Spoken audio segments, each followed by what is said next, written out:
At Another Voice with Eric and friends, we're always trying to find ways to help in our community, to make a difference in our community.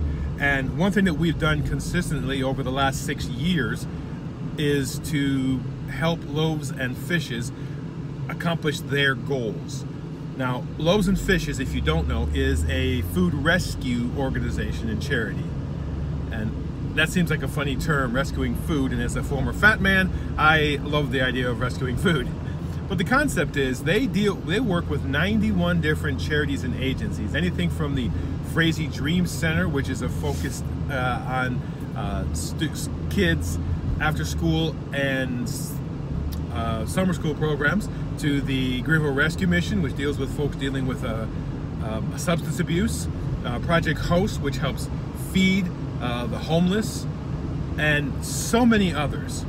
And they do two different things. One, they rescue food from grocery stores and restaurants where the food would end up in the dump. Even catered events, they're able to take the food that is good quality, that's going to end up in a landfill, and give it to these organizations that need it. And this is the thing, when we think of places like the Frazee Dream Center, we're excited about how they help children with education. And we think about the Greenville Rescue Mission, and we focus on, yes, they help people beat addiction, and those organizations that address mental health, and we can go down the list. But we often forget that food is involved, that meals need to be prepared. Well, what Loaves and Fishes does through their food rescue and through the canned food drives, or non-perishable food drives, is they help provide the food for these agencies and organizations so that they can focus on the core of what they do. So we want to help them do their job. This will be the 7th year that we've done a food drive for Loaves and Fishes, and we want to make it the biggest year yet. Now, what we normally do is we provide boxes for local businesses who can put it in their lobby or someplace where people who come into their business can drop off food supplies. And if you are a local business, one of our most faithful, who's been with us every year, is Little Pig's Barbecue at Hudson Corner. They've done it every year for us.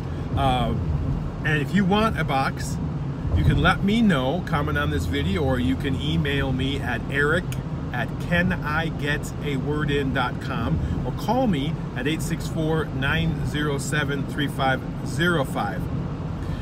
But we want to expand that. We had at least one guy who took some boxes to put to his work. He worked in an office, cubicle space, and he took it and they collected food there. If you work in a situation where maybe people at your work would be willing to do a food drive, we'll be glad to provide the box. It's going to go from November 1st to the end of November. We'll collect all the food.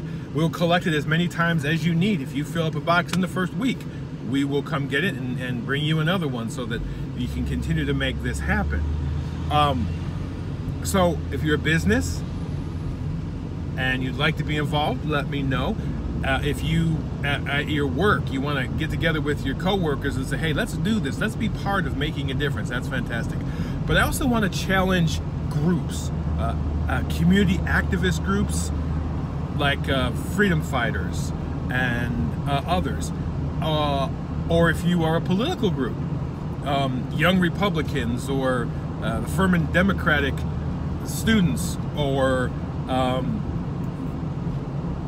the Tea Party of Greenville, whatever, political groups, because this is not political. I think this transcends politics, but I'd love to see groups, advocacy groups, political groups, join with us and make this part of something you do to make a difference in our community. So again, you can comment on the video below. You can email me at eric@canigetaWordIn.com, and you can call me at 864-907-3505. We will begin this food drive on November 1st. It'll go through the month of November.